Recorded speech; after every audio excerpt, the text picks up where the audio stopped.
좀 많이 잘 따라오고 계세요? 크리스찬과 우리가 여정을 가고 있는데요. 크리스찬의 이 순례의 여정을 우리가 지금 함께 하고 있습니다.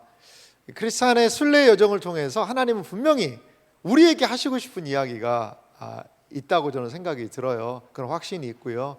그래서 이 순례의 여정길을 우리 좀 같이 갔으면 좋겠는데요. 이 폴 트루니에라는 분이 계세요. 이 폴 트루니에는 스위스의 이분이 의사 선생님이고요. 신실한 기독교인이에요. 그리고 기독교 작가입니다. 작가인데 이 폴 트루니에가 뭐를 했냐면 이런 이야기를 했어요. 혼자서는 할 수 없는 것이 두 가지가 있다는 거죠. 두 가지가. 하나는 뭐예요? 결혼을 혼자 할 수 없고, 또 하나는 뭘로 할 수 없다는 거죠? 그리스도인이 되는 것. 이것도 혼자 할 수 없다는 거죠. 그러니까 혼자 할 수 없는 것이 뭐 여러 가지로 있겠습니다만, 이 폴 트루니에가 이야기하고 있는 것은 두 가지인데, 결혼 생활 혼자 못 한다는 거죠. 또 하나가 있어요. 그건 뭐냐? 바로 교회 생활. 교회 생활은 결코 혼자 할 수 있는 것이 아니라는 거죠. 여러분, 우리는 신앙생활을 하고 있습니다. 교회 생활을 하고 있습니다. 그런데요, 이 교회 생활이라는 게요, 쉽지가 않아요. 쉽지가 않아요. 나와 교회 생활이라는 건 그런 것 같아요. 나와 다른 사람을, 나와 생각도 다르고 마음도 다르고 형편도 다르고 처지도 다르고 가치관도 다른 사람들이 모여서 무엇인가 하나를 이루는 것이 교회라는 거예요. 여러분, 이게 얼마나 어려운 일입니까? 얼마나 어려워요. 교회에는 다양한 사람들이 모여요. 결코 교회는 근데 혼자 이루어지지 않는다는 거죠. 때로는 언제는 어떤 때는 그냥 뭐 혼자 신앙생활하면 안 되나? 이렇게 생각이 들 때가 있어요. 왜? 나랑 마음에 안 맞는 사람 때문에 그렇죠. 나랑 마음이 안 맞는 사람.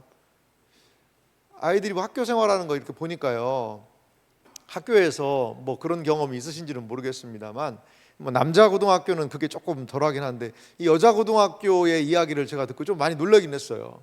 뭐 남자애들도 서로 싸우기도 하지만 그래도 그 정도까지는 아니었던 것 같은데, 우리 여학생들이 좀 싸우면 그게 좀 오래 간다고 그러더라고요. 그래서 내가 싫은 애가 앞문으로 들어오면 자기는 뒷문으로 나간대요. 그리고 서로 안 부딪히려고 선생님한테 얘기해서 뭐 거기 가기 싫다고 그러고 참여 안 하고, 여러 가지 부분에서 참 이런 관계적인 어려움들이 있거든요. 교회도 어떻게 보면 나랑 마음이 잘 맞는 사람이라고 생각했는데 봤더니 또 아닌 사람이 있기도 하고, 그러면 마음에 실망감이 생겨가지고 어떻게 할 줄을 모른다는 거죠. 우리 새가족들이 우리 요즘에 교회를 많이 오시잖아요. 여러분, 새가족들을 우리 교회가 참 따뜻하게 맞이하고 주어서 너무나 감사해요. 그런데 또 어떤 새가족분들은 이제 적응하는 것이 힘들어하는 분들 계세요. 여러분, 그런 분들도 계세요 정말. 그래서 우리가 뭐 세심하게 따뜻하게 잘 해주지만 또 그분의 입장에서는 여러 가지가 힘들고 불편하고 어려울 수도 있는 거거든요. 그러한 과정들을 어떻게 서로 맞춰가느냐가 신앙생활 아니겠습니까? 여러분, 교회는요 결코 혼자 신앙생활할 수 없어요. 그것은 진리입니다.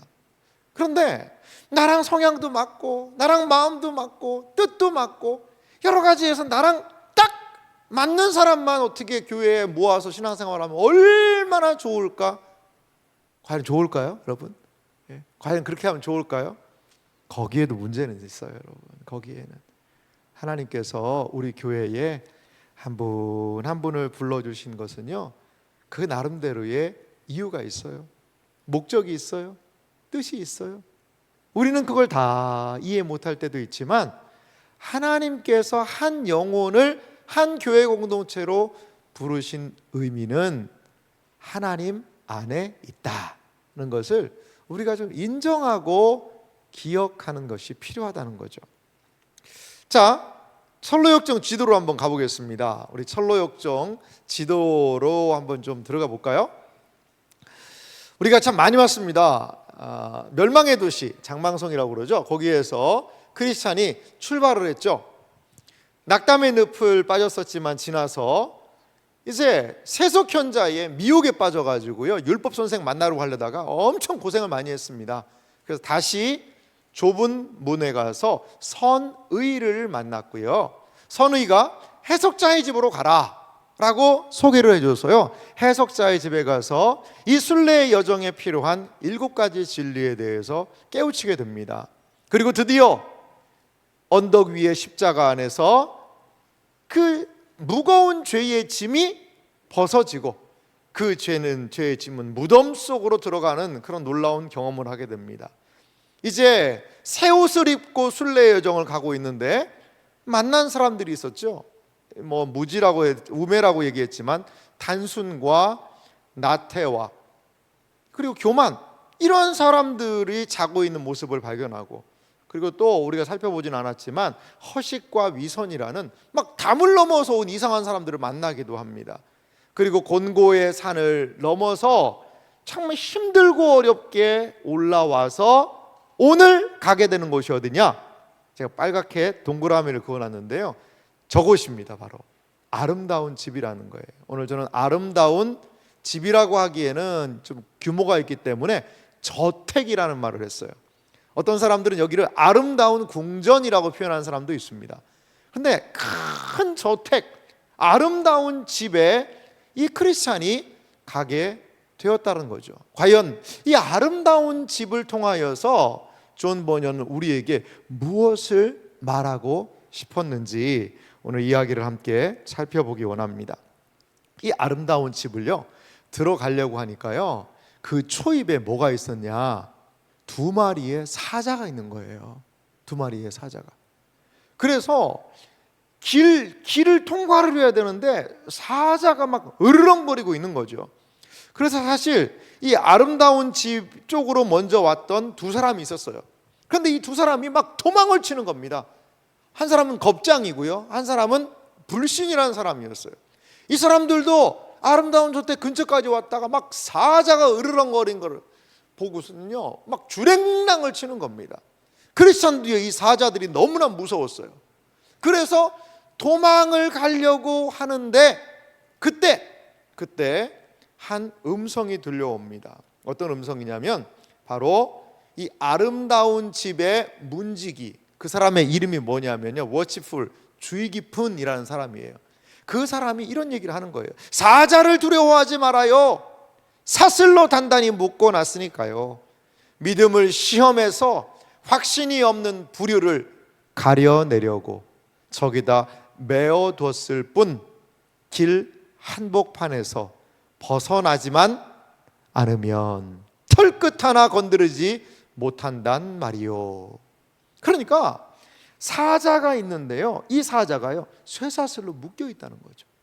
길 한복판으로만 똑바로 가면 사자가 으르렁거리고 막 잡아먹으려고 하고 하지만 그 사자는 아무것도 털끝 하나 건드리지 못한다는 겁니다. 그렇습니다. 하나님께서요 우리를 안내하시는 길이 있어요. 항상 하나님이 이끄시고 안내하시고 인도하시는 그 길에서 뭐 하는 게 문제예요? 벗어나는 게 문제입니다. 벗어날 때 문제가 발생해요. 이러한 주의 깊은 이 사람의 이 문지기의 말을 듣고 크리스천은요 막 사자가 으르렁거리고 우는 사자와 같이 막 삼키려고 하는 상황에서도 그 길로 똑바로 이 문지기의 말을 들으며 걸어가게 돼요. 그리고 드디어 어디요? 아름다운 이 저택 앞에 서게 되었습니다. 자, 아름다운 저택에 이제 갔는데요, 거기에서 이 크리스천을 사람들이 맞이해주는 그러한 장면입니다. 크리스천을 이렇게 좀 사람들이 맞이해 줬는데요, 이 아름다운 저택을 그냥 한 번에 쑥 들어가지는 못했습니다.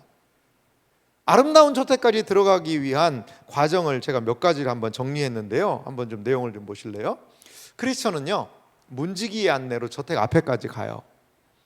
그런데 문지기는 이 저택이 왜 세워졌는지를 이야기하는데요, 순례자들의 수고를 덜어주고 안전하게 보호하기 위해 이 그 엄청 곤고의 산을 고개를 만든 고개의 주인이 이 집을 이 아름다운 저택을 만들었다는 거예요. 순례자를 돕기 위해서 말이죠.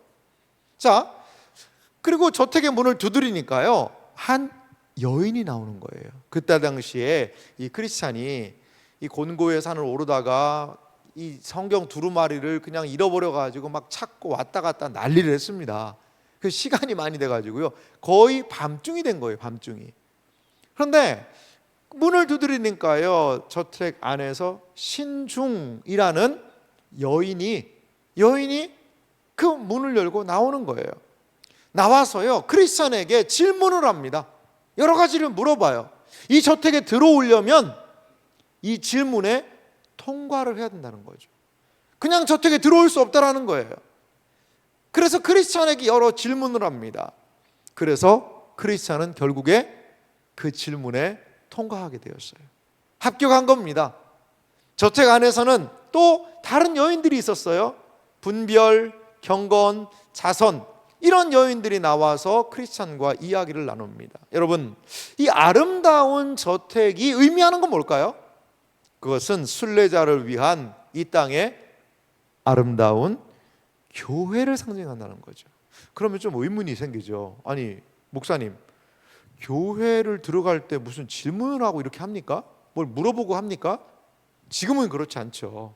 지금은 그렇지 않은데, 지금으로부터 350년 전 청교도라는 사람들이 있을 때, 그리고 초대교회 때도 마찬가지예요. 교회를 들어오기 위해서는요, 통과해야 되는 과정이 있었어요. 함부로 교회에 받아주지 않았습니다. 이 사람에게 정확한 신앙이 있는지, 그리고 우리 공동체에 신앙의 고백과 더불어서 함께 믿음 생활할 수 있는지를 물어보고 나서 교회 회원으로 받아줬었어요. 신앙 고백을 하고서는 받아줬다는 거죠. 그게 여기에 이 아름다운 집에 들어갈 때에 이 크리스찬과 신중이 나누는 대화를 보면 알 수가 있어요.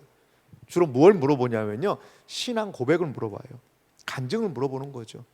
예수님이 나에게 어떠한 분이신지, 나에게 어떠한 신앙의 영적인 고백이 있는지를 그걸 확인한 다음에 이 저택 안으로 인도한다는 거죠. 존 보녀는 이 아름다운 저택을 바로 교회 공동체로 이야기하고 있다는 거죠. 그러면 이 아름다운 저택 안에서 일어나고 있는 저는 오늘 몇 가지 일에 대해서 함께 좀 살펴보면서 우리 교회에 대한 한번 생각을 해봤으면 좋겠어요.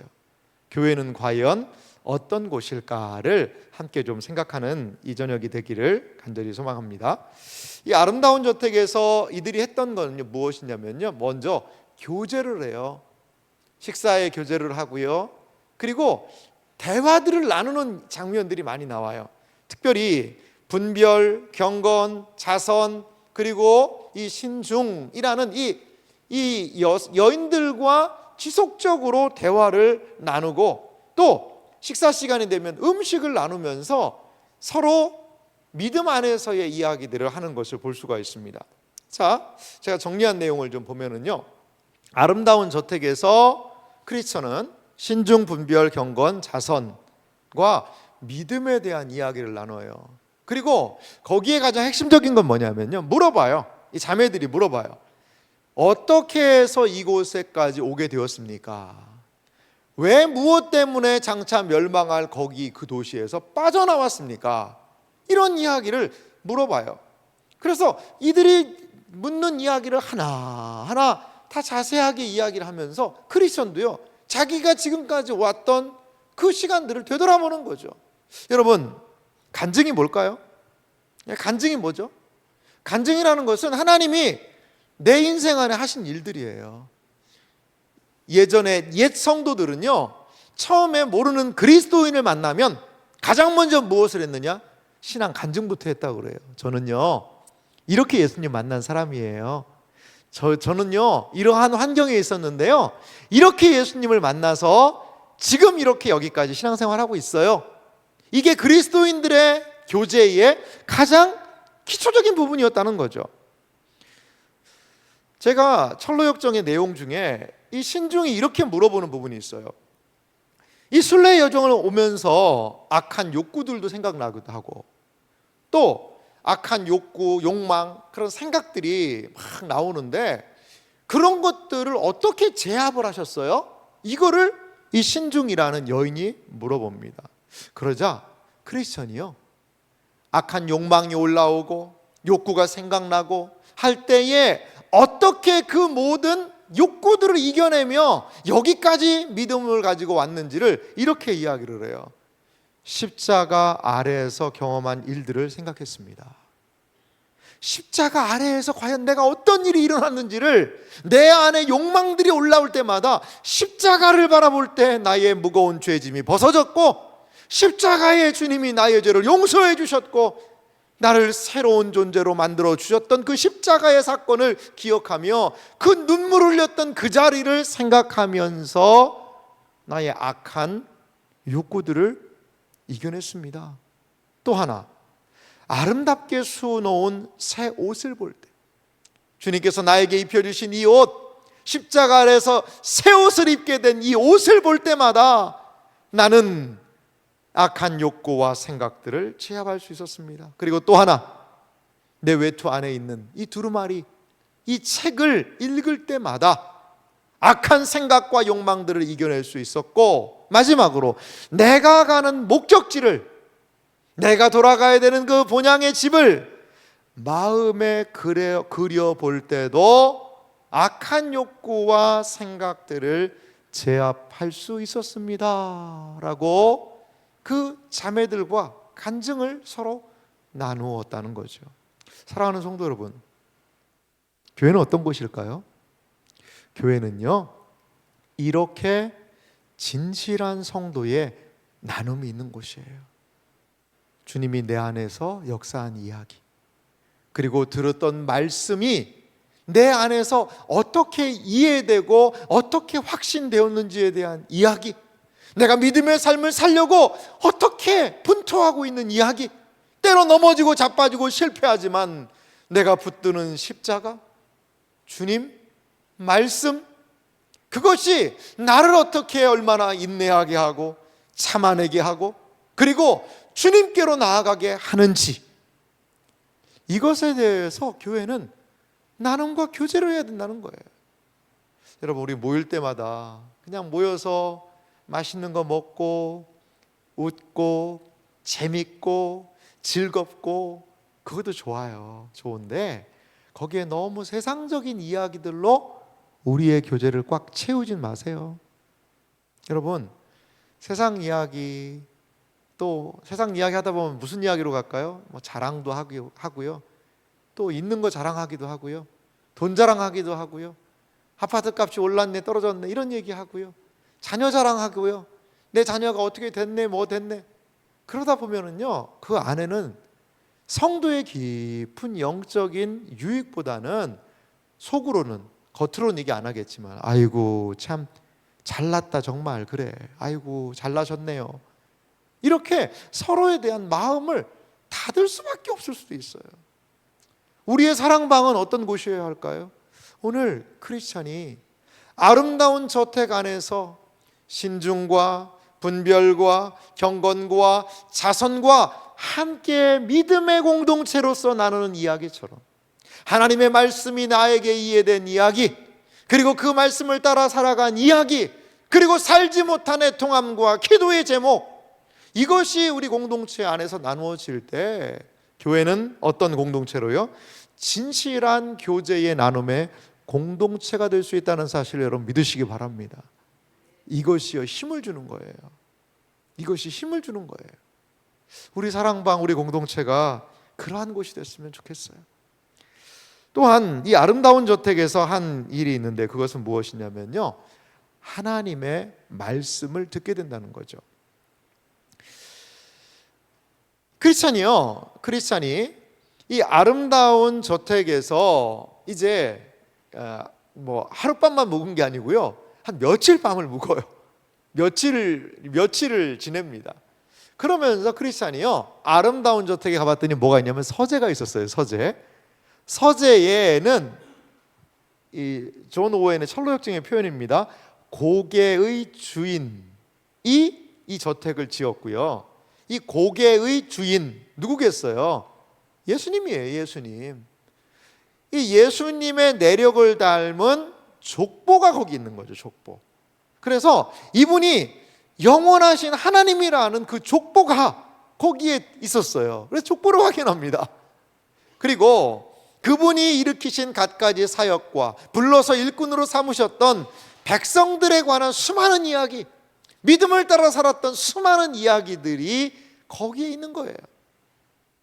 옛일과 요즘일, 이미 일어난 사건과 머지않아 벌어질 사태에 관한 예언, 그 모든 것들을 또한 이 자매들에게 말씀을 듣고 자매들과 그 이야기를 듣게 됩니다. 그러면서 내가 걸어가고 나를 함께하는 그 주인님, 이 고개의 주인에 대한 마음의 확신을 느끼게 되는 거죠.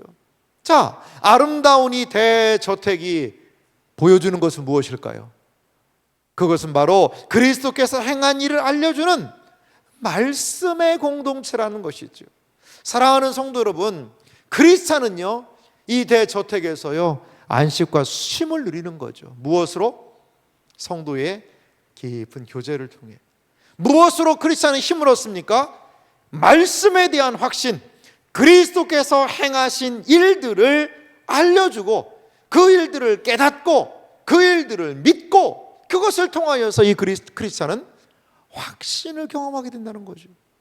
사랑하는 성도 여러분, 교회가 할 일이 이거예요. 그리스도를 알려줍니다. 그리스도께서 하신 일들을 알려줍니다. 성경의 말씀을 알려줍니다. 성경의 말씀이 무엇인지를 지속적으로 이 시대의 사람들에게 알려줍니다. 교회를 설립하신 그분이 누구신지, 그리고 교회가 왜 설립되었는지, 그리고 앞으로 세상과 교회는 어떻게 될 것인지, 이것을 끊임없이 일러 주어서 순례자와 같은 우리들이 몸된 교회를 통하여 때로는 용기를 얻습니다. 담력을 얻습니다. 믿음의 눈을 온전하게 뜨게 되더라는 거죠. 사랑하는 성도 여러분, 교회는 어떤 공동체입니까? 이렇게 순례자들에게 말씀의 은혜를 공급하는 공동체라는 사실을 여러분 기억하시기 바랍니다. 이 땅을 걸어가는 순례자들이요, 믿음의 길을 걷는 우리들이요, 우리는 하나님의 아름다운 뷰티풀 이 저택에서 하나님의 놀라운 행하신 일, 그것을 여기서 깨달아야 돼요.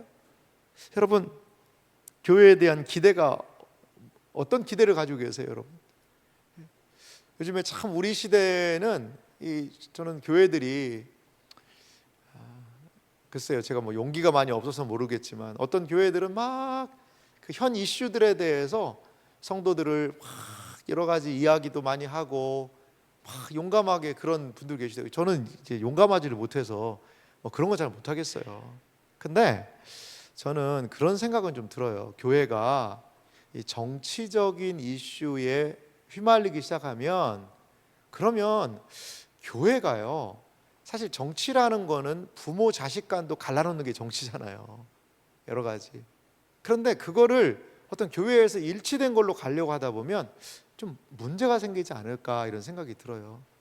여러분, 그리스도께서 우리 안에 이루어 놓으신 일들이 있어요. 그런데 이게 잘못하면 어떻게 보면 이 세상의 가치관이, 정치도 하나의 이데올로기, 신념이잖아요. 이 신념 체계가 그리스도의 가치관과 견주어서 교회 안에서 역사하기 시작하면 저는 그거는 성경과 많이 멀어질 수 있다고 봐요. 많이 멀어질 수 있다고 봐요. 언제 한번 좀 설교를 하고 싶은데 제가 지금 용기가 많이 없어가지고 주저하는 설교긴 한데요. 예수님 제자들도 보면요, 여러분, 예수님 제자들도 보면요, 구성원들이 너무 놀라워요. 예수님 제자들의 성향을 보면 우리식으로 얘기하면 좌파들이 있어요. 좌파들. 막 저것들 다 잡아 죽여야 된다라는 그런 급진적인 좌파들도 있어요. 그리고요, 완전 우파들도 있어요. 예수님 제자들 안에 보면. 그러니까 로마의 직속적인 막 세리 이런 사람들 있잖아요. 그 로마의 막 직속이에요. 직속 거의 막 우파 쪽이에요. 그리고 거의 뭐 테러리스트급의 열심당원들이 그 예수님 제자 안에도 있고요. 또 온건파들이 있어요. 그냥 시키는 대로 하는 사람. 그러니까 예수님의 12제자 안에도요, 지금으로 얘기하면요, 정치적인 그런 부분에서 통일된 사람들, 야 우리 정치 입맛 맞는 사람들 모여라, 아니에요. 그러지 않았어요. 예수님 제자들만 봐도요 정치적인 성향이 다 달라요. 그런데 그들을 한 제자로 부르시잖아요. 그리고 사도행전의 복음의 역사를 이 출신 성분도 다르고 정치적인 입장과 견해도 다르고 뜻도 다 다른 사람들이 모여서 초대교회를요 너무나도 아름답게 세워가지 않습니까? 만약에 정치적인 이슈를 가지고 무엇인가 하려고 그랬다면 못했을 겁니다. 여러분 기억하세요. 그리스도는 정치 위에 계세요. 정치라는 것은 그리스도 아래에 있는 거지, 그것을 가지고 무엇인가를 교회를 이루려고 하는 것, 물론 여러분 정치적인 성향이 같은 사람들이 모이면 얼마나 이야기하기도 편하고 뭐 그렇겠어요. 하지만 여러분 세상은 그거 못하거든요. 정치적인 입장이 딱 나눠요. 회색지대를 안 두려고 그래요. 근데 교회는 되잖아요. 교회는 왜? 누구 때문에? 예수님 때문에. 나랑 견해가 다르고 생각이 달라도 예수님 때문에 사랑하고 용납할 수 있는 것이 교회잖아요. 그걸 교회는 이 세상에 희망의 메시지를 저는 알려줘야 된다고 봐요. 사랑하는 성도 여러분, 하나님의 말씀, 교회는요 어떤 이슈와 세상의 이데올로기가 움직이는 공동체가 아닙니다. 하나님의 말씀이 교회 공동체를 지배하는 말씀의 공동체라는 사실을 믿으시기 바랍니다. 우리 주인님이 누구신지, 주인님이 우리에게 원하시는 것이 무엇인지, 그리고 이 시대의 아픔을 끌어안고 어떻게 인내하며 기도하며 사랑해야 할지를 우리 주인님이 알려주고 계세요. 크리스찬은 이 저택에서 그 주인님의 마음을 알게 되는 거죠. 주인님의 마음과 생각을 알게 되고 주인님에 대한 더 큰 확신을 가지고 이 순례의 길을 뚜벅뚜벅 걸어가게 되더라는 겁니다. 이제 크리스찬에게 또 이들이 보여준 게 있어요. 그것은 무엇이냐면요, 아름다운 저택에서 보여준 건 뭐냐면 무기고예요. 무기고가 있어요. 한날은 이 여인들이요 크리스찬을 한 곳으로 인도했어요. 가봤더니요 거기에 온갖 영적인 무기들이 다 있는 거예요. 무기들이.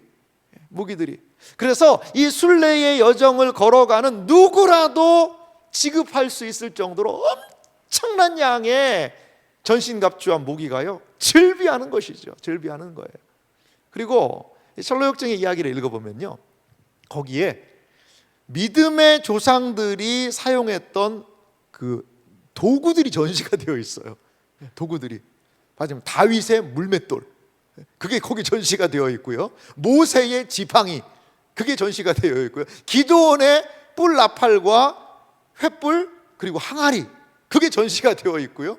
그러니까 믿음의 사람들이 영적인 도구로 삼았던 것들이 거기에 쫙 전시가 되어 있어서 어떻게 영적인 믿음의 삶을 싸워야 할지를 이 무기고를 통하여서 알게 되더라는 거죠. 그리고 드디어 우리 크리스찬도요 어떻게 했어요? 아니 거기 가면 안 되는데 아직 크리스찬도 이제 완전 무장을 한 거예요. 전신갑주를 입습니다. 그 전신갑주를 입고 그리고 이 뷰티풀이라는 아름다운 저택을 나오면서 이제 순례의 여정을 전신갑주를 무장을 하고 가게 되는 모습을 오늘 이 아름다운 저택을 통하여서 우리에게 보여주고 있다는 거죠. 이건 뭘 얘기할까요? 교회는요 영적 전쟁으로 성도들을 무장시키는 공동체입니다. 얼마나 원수 사단 마귀가 우리를 유혹합니까? 얼마나 원수 사단 마귀가 우리를 넘어뜨리려고 합니까? 유혹이 많잖아요. 시험도 많잖아요. 그 모든 시험을요 어떻게 이겨낼 수 있을까요? 영적으로 무장되어야 됩니다. 여러분, 그냥 가만히 있으면요 이루어지지가 않아요. 기도로 무장해야 합니다. 말씀으로 무장해야 합니다. 생각으로 무장해야 됩니다. 마귀가요 얼마나 많은 이 세상적인 가치관을 우리에게 주는지 몰라요. 그 모든 것 안에서 우리는 깨어 있으면서 무장해야 됩니다. 무장해야 돼요. 그래야지만 이 세상에서의 삶을 감당할 수 있다라는 겁니다. 제가 이야기를 하나 해드릴게요. 한 분이 제가 책에서 읽은 내용인데요 그런 이야기를 해요. 한 시골 동네에 학교가 하나 있는 거예요. 학교가 그 주변에는 학교가 많이 없는데 그 학교가 유일한 학교예요. 유일한 고등학교가 하나 있는데, 근데 이게 미국 이야기입니다, 여러분. 미국. 근데 어느 날 이 고등학교에서 하나 포스터를 동네에 걸었대요. 뭐냐면 우리 고등학교 교향악단이 이번에 베토벤 교향곡 9번을 이번에 연주하기로 했습니다. 동네 사람들 오세요 라고 초대를 한 거예요. 초대를. 그 초대를 했는데 사람들이 야, 이거 고등학생들이 이거 할 수 있을까? 그러면서 그 교향악단이 쫙 이제 막 연습을 했겠죠. 근데 거기에 이제 동네 사람들이 이렇게 쭉 갔어요. 거기 한 분도 앉아서 그 이야기를 들었어요. 그 이야기가 아니라 그 베토벤 교향곡 9번을 연주하는 거를 교향곡을 들었어요. 근데 깜짝 놀랐다는 거예요. 왜? 너무 못해가지고. 거기에 그래 보니까 그러더라고요. 베토벤이 귀머거리였잖아요. 베토벤이 귀머거리였지만 이걸 들었다면 그냥 그 무덤에서 벌떡 일어났을 거다. 어떻게 내가 만든 그 멋진 그 교향곡을 이렇게 연주를 하냐? 라고 막 정말 막 화가 나고, 아무리 그렇다 하더라도 진짜 이거는 너무한 거 아닌가? 라는 생각이 들 정도로 이게 막 형편이 없는 거예요. 형편이. 베토벤 운명 교향곡을 이제 하는데 빠바바밤 이걸 해야 되는데 빠바바밤 이렇게 막 뭔가가 안 맞는 거죠. 이게 뭔가. 근데 이분이 가만히 생각해 봤더니 그런 생각이 들더라는 거예요. 그래, 맞아. 이거는 저기 시카고에 아니면 유명한 뭐 필하모니 오케스트라 뭐 이런 놀라운 팀들이 연주하는 거와는 비교할 수가 없지. 그런데 쟤들이 아니면, 저 고등학생들이 아니면 그래도 베토벤 교향곡 9번을 어떻게 이 산골짜기에서 들을 수가 있지? 그 생각을 했다는 거예요. 그 생각. 그래도 좀 부족하지만 베토벤 교향곡 9번을 그 산골짜기에서 들을 수 있는 거는 그 부족하지만 그 학생들의 노력 때문은 아닐까라고 이분이 생각했다는 거예요. 마지막 내용 한번 보여주실래요? 이 이야기가 필립 얀시라는 사람이 쓴 교회 나의 고민 나의 사랑이라는 책에 나오는 이야기예요. 얀시는 이렇게 이야기합니다. 우리는 비록 작곡가가 애초에 부상한 음에는 결코 이르지 못하겠지만 불완전한 그 음이나마 세상에 들려줄 사람은 우리 외에는 없다. 여기서 우리가 뭘까요? 교회예요. 교회. 여러분, 교회 얼마나 일이 많아요. 얼마나 또 사람들이 모이는 곳이기 때문에 말도 많아요. 사람들이 모인 곳에 말이 많으면 탈도 많아요. 내 생각과 다른 사람들도 있어요. 막 여러 가지가 삐걱삐걱 될 때도 있어요. 매끄럽게 나이스하게 깔끔하게 정리돼서 때로 그게 안 돼요. 저도 그런 것들이 막 마음에 아플 때도 있어요. 그런데 그렇게 부족하고 연약한 교회예요. 맞아요. 교회 연약함이 있습니다. 야, 이러다 교회 망하는 거 아니야? 야, 이게 무슨 교회의 모습이야? 교회가 이럴 수 있어? 라는 그러한 마음에 아픔이 있을 수도 있어요. 하지만 얀시는 우리에게 무엇을 소개하죠? 불완전한 그 음이나마 세상에 들려줄 사람은 우리 외에는 없다. 우리 교회가 불완전하고요, 연약함이 있어요. 하지만 그래도 여기가 아니면 어디에서 사람들이 복음을 듣겠어요? 여기가 아니면 어디에서 하나님의 은혜를 만나겠어요? 여기가 아니면 어디에서 진실한 형제의, 부족하지만 그래도 진실한 형제의 사랑을 어디에서 공급받겠냐는 거지요. 사랑하는 이 자리에 계신 여러분, 교회가 아름답지 않을 때가 많아요. 저도 인정합니다. 교회가 답답하고 정말 너무나도 교회가 부끄러울 때도 있지요. 저도 그럴 때가 있어요. 하지만 작곡가가 작곡한 그 완벽한 곳에 도달하지 못한다 하더라도 그 시골의 교향악단이 그들에게 미약하지만 그 느낌을 알려주는 것과 같이 연약하고 부족한 교회지만 그 교회를 주님은 내 사랑하는 교회다, 나의 아름다운 교회다 라고 인정해주고 이끄신다라는 거죠. 그가 나를 푸른 풀밭에 누이시며 쉴만한 물가로 인도하시는도다. 내 영혼을 소생시키시고 자기 이름을 위하여 의의 길로 인도하시는도다. 할렐루야. 이렇게 주님은 우리 교회를 아름다운 곳으로 인도한다는 사실을 여러분 믿으시기 바랍니다. 우리 교회를 사랑합시다. 연약함을 끌어안고 기도합시다. 그러할 때에 불완전한 의미지만 우리 교회를 통하여 주님의 아름다운 하모니가 나타나게 될 줄 믿습니다.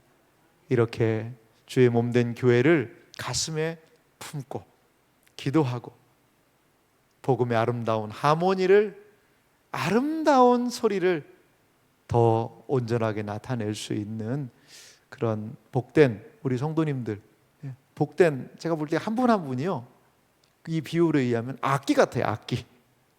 악기. 우리 사랑하는 지체들이 이렇게 악기를 협연을 하니까 얼마나 듣기가 좋아요. 근데 때로 악기 소리가 잘 안 나는 거예요. 삑 소리가 나고 삑사리가 나고 줄이 안 맞아 있고 불협화음이 나고.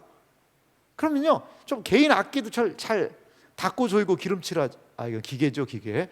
악기는 뭔지 모르겠네요.